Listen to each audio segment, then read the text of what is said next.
KSR's 2021 football position preview series rolls along. Now onto the Big Blue Wall, the strength of the Kentucky Wildcats.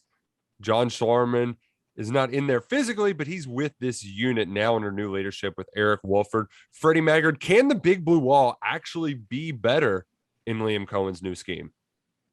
I think it can, yes. And I think a big part of it was moving Luke Fortner to center, opens up a spot, and we've seen the emergence of Eli Cox at guard.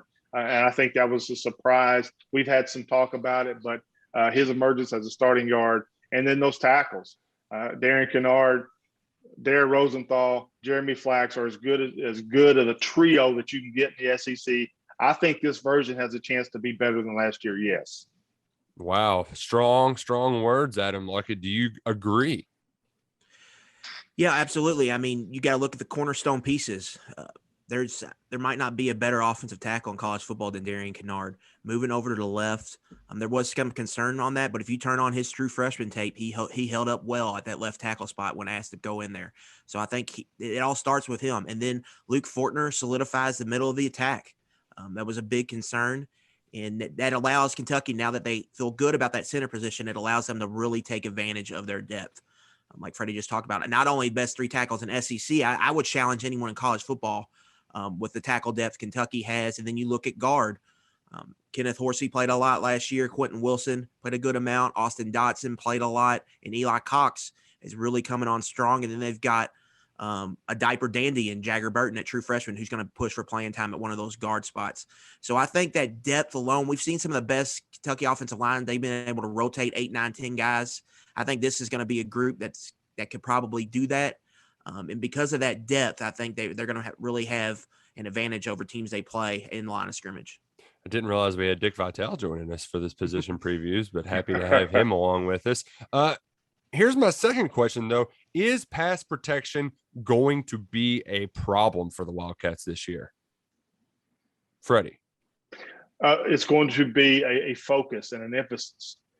That was evident in pre-practice doing blitz pickup with the running backs. So, yes, Kentucky is emphasizing that. Kentucky is stressing pass protection. I don't foresee it, especially on the edge at tackle. I think that's solid. Up the middle, Fortner, I think, can handle any nose guard that Kentucky plays. And Kenneth Horsey is an excellent pass blocker. And we'll see how Eli Cox does against the pass. But Jagger Burton is built for pass blocking. So I think Kentucky will be able to pass block in 2021, yes. Luckett? The beauty of a play-action passing game is that a defense has to defend run first. So that acts as a deception and can really help your pass blocking. I think Kentucky, a lot of the pass game is going to be off some run actions, and they're going to take advantage of that heavy workload we're going to see from Chris Rodriguez.